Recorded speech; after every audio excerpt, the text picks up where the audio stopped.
Saturday morning. I had just poured my first cup of coffee and was watching steam curl into the gray Oregon sky when my phone buzzed.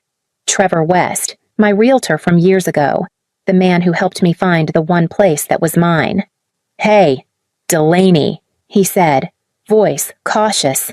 "Quick question, are you selling your cabin?" My hand froze on the mug. "No." "Why?" "There's a listing up. Your mountain property near Bend. Same photos, same lot size. It's live right now, but the contact number isn't yours." A sharp, cold sensation slid down my spine. "Whose number is it?" He hesitated. I didn't want to say anything until I was sure, but I reverse searched it. It's a woman named Marla Carver, my mother. I didn't say anything for a few seconds. The silence was so dense I could hear the tick of the clock above the stove. "I'll send you the link," Trevor added gently. "Thought I'd check with you first before taking any steps." After we hung up, I opened the message. There it was. My cabin, my name not listed, but every other detail was exact. Photos I'd never taken. A description worded just close enough to sound legitimate. Peaceful alpine getaway. It read, "Available for private viewing." There was Mom's number at the bottom, bold and public, like she had every right. I didn't even feel anger yet, just a hollow, rising pressure in my chest, like the ground beneath something sacred had started to crack. I set the phone down, walked to the sink, and stood staring through the window, knuckles white on the edge of the counter. My mother was trying to sell my home. I picked up the phone again and called her. The phone rang twice before she picked up. "Hi, sweetheart," Mom said, her voice laced with that artificial warmth she saved for when she knew she was in trouble. "How's your weekend going? Why is my cabin listed online?" I asked, skipping any pretense. A pause. Then, in that same tone, "Oh, you saw that. You put my property up for sale." "Well," she said, drawing the word out like it needed softening. "Your father and I just thought it would be best." "You're so busy." "Delaney, you never even use it anymore. That's not your decision to make." Another pause. I could hear her settle into her kitchen chair. "It's for Sierra. She's expecting. And she and Caleb need a place. They've outgrown that little apartment already. You know how expensive things are now." My jaw locked. "You didn't ask me, because you would have said no," she said plainly. "We're not trying to hurt you. It's family. She needs help." "You always help." I closed my eyes. "It's not yours to sell." "We're not doing anything illegal," she said quickly. "We have copies of your ID, your tax forms, old documents with your signature. We can manage the paperwork if that's what you're worried about." I stared at the wall across from me like it might split open. "You mean you're going to forge my name?" "It's just easier this way," she said, gently, as if explaining something logical to a child. "And we know you'll understand. Once you calm down, you've always been the responsible one." She said it like it was a compliment, before I could respond. I heard Dad's voice in the background. "Is she upset Mom covered the phone?" "It's fine. I'm handling it." I ended the call. Then I opened my laptop and searched for Trevor's number again. I didn't call Trevor right away. Instead, I sat there with my laptop open, the cursor blinking on an empty email draft. My hands hovered over the keys, but I couldn't type yet, not through the wave of memories that hit me all at once. It wasn't just the cabin. It was the way they always framed it. "You're so responsible." The words they used to convince me to pay Sierra's last 2 semesters of college when her scholarship fell through. The same words they used when her wedding budget spiraled out of control and I wrote a check to cover the difference because she deserved a perfect day. The first time I agreed to help with the mortgage was when Dad got laid off. I told myself it was temporary. They promised they'd pay me back. That was nearly 3 years ago. $800 a month, automatically withdrawn, quietly taken. No one ever brought it up, not even me, because that's what I was trained to be: quiet, reliable, the one who fixes things without being asked, the daughter who gives, not the one who questions why no one ever gives back. I used to think it was love, that doing more meant I was a good person, That being the stable one was a kind of honor. But sitting there, realizing they were planning to forge my signature and sell the only thing I owned outright, I saw it clearly for the first time. This wasn't love. It was control, just softened by years of obligation and polite smiles. I opened my banking app, canceled the auto payment. Then I picked up my phone, took a breath, and called Trevor. Trevor picked up on the second ring. "Delaney," he said, voice steady but curious. "Everything okay, No?" I said, "but I need your help. I want to sell the cabin." A pause. "You sure I'm sure?" Fast. "If possible." "How soon could we close if everything lined up?" "Well, if the buyer has cash and financing in place. Maybe 10 days? Why do you remember that sheriff you mentioned? Is he still interested?" "Yeah, Colton Reese. Been looking for something like your place for months. Lives down in Sisters. Quiet guy, solid income, pre-approved. Why, I'll knock $10,000 off the asking price and add a bonus to your commission if we can close before next Friday." Trevor whistled. "You're serious.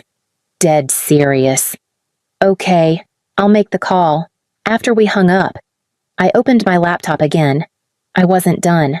I logged into the joint access account one I'd opened with my parents years ago when Dad had surgery and needed help managing bills. It was still linked to my name, still gave them quiet access to my finances. I revoked it. Then I went through all my accounts, one by one, checking for anything they might still have eyes on: insurance, shared statements, tax documents they used to handle for me, every door they had ever opened under the guise of helping. I shut by the time I finished. It was past midnight, but I didn't feel tired. There was something cold and focused inside me now, like a thread pulled taut. They'd moved in secret, quietly laying plans and justifying them as helping the family. They thought I'd roll over, like always. Instead, I moved faster. When Trevor called me back the next morning, his voice had a new energy. "He's in," he said. "Full price minus your discount. Wants to close as soon as inspection's clear." "Do it," I said. "Send me what you need." The next few days blurred into documents, signatures, phone calls. I didn't tell anyone, not friends, not co-workers, not even my aunt. Who would have understood? I wasn't looking for advice. I was reclaiming something, quietly, legally, and without permission. By Thursday afternoon, the deed was filed, the funds cleared, and the cabin no longer belonged to me. But it sure as hell didn't belong to them either. 2 weeks passed with nothing but silence. No calls, no voicemails, not even one of Mom's subtle guilt texts. For a while, I let myself believe maybe they'd moved on. Maybe they found another way to get Sierra her dream apartment. Maybe they'd realized what they were doing and quietly let go. Then, on a Tuesday morning, my phone rang. It was Mom. I let it buzz twice before answering. "Hello?" Her voice was sharp, panicked, and louder than usual. "Delaney, what's going on?" We went up to the cabin with a couple who wanted to see the place. And the locks. Someone changed the locks. None of our keys work. I pressed the phone tighter to my ear, even though I already knew what I was going to say. "I know." I said, "You changed them. Why, we have people ready to buy it." "It's not my house anymore," I said. There was silence. And then she laughed, but it was that brittle kind of laugh. More nerves than humor. Very funny. "But seriously, the buyers are getting annoyed and your father's furious. This is making everything more complicated than it needs to be." "I'm not joking," I said calmly. "I sold the house. Last week, the new owners installed those locks." The silence stretched longer this time. I could picture her face, her mouth opening and closing, trying to process the fact that I had moved faster than she expected. Finally, she said, "You..." "What?" "You heard me." Without even telling us. Her voice cracked. "Delaney, how could you do something so spiteful? I didn't do it out of spite." I said, "I did it because it was mine, and I was done pretending I owed it to you." She started saying something else, but I didn't wait to hear it. I hit end and set the phone on the counter. My hands trembled for a few seconds. my body catching up to the adrenaline that had held me still through the call. But then a strange, unexpected calm settled in. For the first time in years, I'd said no and meant it. They couldn't guilt me into reversing anything. The deed was final. The money was already working to clean up my own debt. I had acted without asking for permission, and there was no apology coming. I stood in the kitchen a while longer, the quiet wrapping around me like armor. Then the phone lit up again. This time, it was Sierra. I let Sierra's call go to voicemail the first time, and the second, but she didn't stop, by the fourth attempt. I picked up mostly out of curiosity. Delaney. "What the hell is going on?" she snapped. No greeting, no pause. "Mom just called me crying about locks and buyers walking away." "What did you do?" "I sold the house," I said evenly. There was a beat of silence, and then, "You can't be serious." "I'm completely serious. The house is no longer mine. You didn't even tell anyone." Her voice was rising now. "We've been planning this for months. I already picked out an apartment. I hired a designer to help with the nursery theme. We told people we were moving into a new place. Then you shouldn't have based your future on something that didn't belong to you." Her breath caught. "You don't understand. I'm pregnant." "Yes. Sierra. I know. And that doesn't make it my responsibility." There was another pause. Then her voice softened, slipping into the tone she used when she wanted something. "We just needed a little help. Del, you've always been the one who holds things together. Mom said you'd come around." I let out a quiet breath. "Figure it out, like the rest of us do." Her tone snapped back into its usual pitch. "You're being cruel." "No," I said. "I'm finally being clear." There was silence, long and heavy. Then she muttered something under her breath and hung up. I stood there with the phone still in my hand, not shaking this time, not even angry, just tired of being the solution to everyone's problems. They had built their entire plan around my compliance. They assumed I'd fold, because I always had. But they never asked what would happen if I didn't. The silence after her call didn't feel like guilt. It felt like a door closing, not slammed, just shut. 2 more days passed without a word. Then Trevor called again this time. Not about documents or inspections. "Delaney," he said. "You're not going to believe what happened." "Delaney," Trevor said carefully. "The sheriff, your buyer, just called me.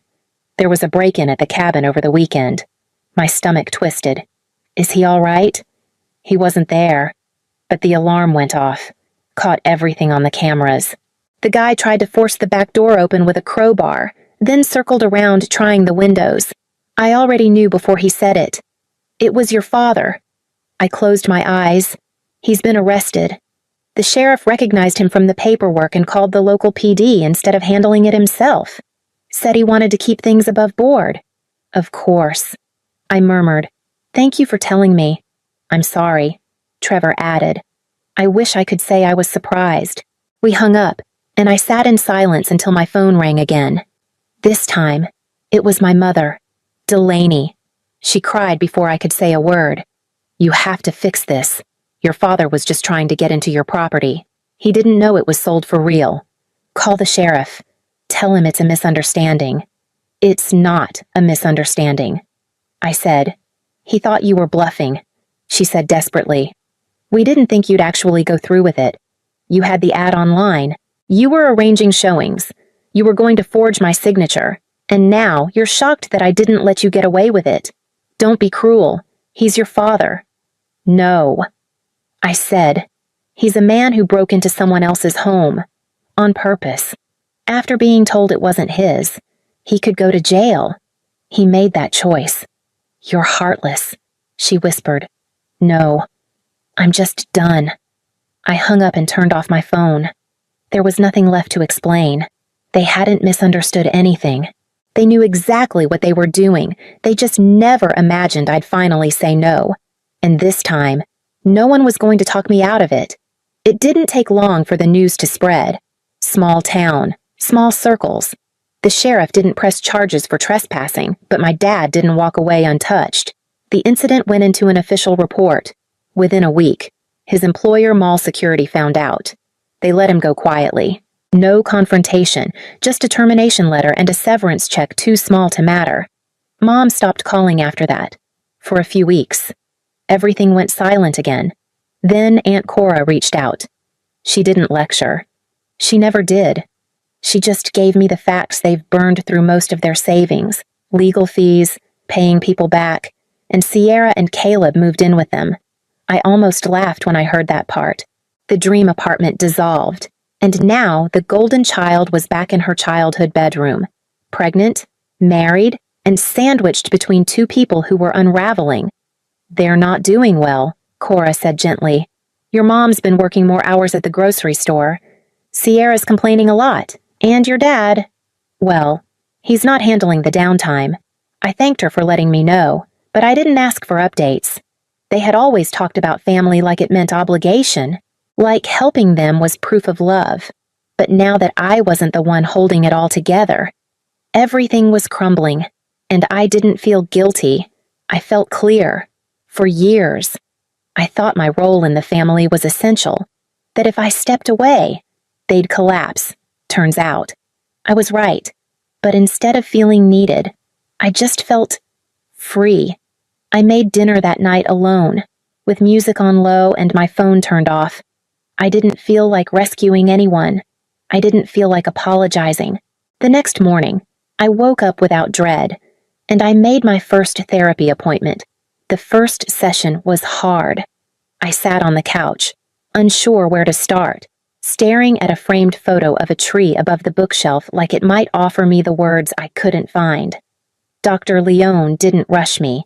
She waited. I told her everything haltingly at first, then all at once. The cabin, the forged sale, the wedding money, the monthly payments, the silence I always kept because making noise felt like betrayal. She listened without blinking. When I finally stopped talking, she said, "You weren't their daughter. Delaney. You were their emergency fund." I didn't cry. I thought I would, but I didn't. Instead, something inside me just clicked, like a key turning in the right lock after years of jamming the wrong one. We talked about boundaries, patterns. The long, quiet grooming that teaches you love and debt are the same thing. She gave it a name: financial abuse, and it fit. I went home afterward and sat in my living room for a long time. No TV, no music, just the steady hum of the refrigerator and the traffic outside my window. I looked at the space around me, not big, not fancy, but mine, and I let the stillness sink in. That night, I slept through without waking. No texts buzzing at midnight, no bank alerts, no weight in my chest reminding me that someone, somewhere, was disappointed I hadn't fixed something for them. For the first time in years, I wasn't the backup plan. I wasn't the one carrying anyone else's weight, and I started to wonder what it might look like to carry only my own. 7 months later, I walked through a quiet neighborhood just outside the city, hands in my coat pockets, eyes scanning the yard in front of me. The house was small, modest, really, but it had a garden. Not much more than a patch of dirt now, but I could already picture the lavender and basil growing there, maybe even tomatoes. If I got brave. The realtor unlocked the door and let me step in first. The floors creaked. The kitchen smelled like lemon polish. No granite countertops. No vaulted ceilings.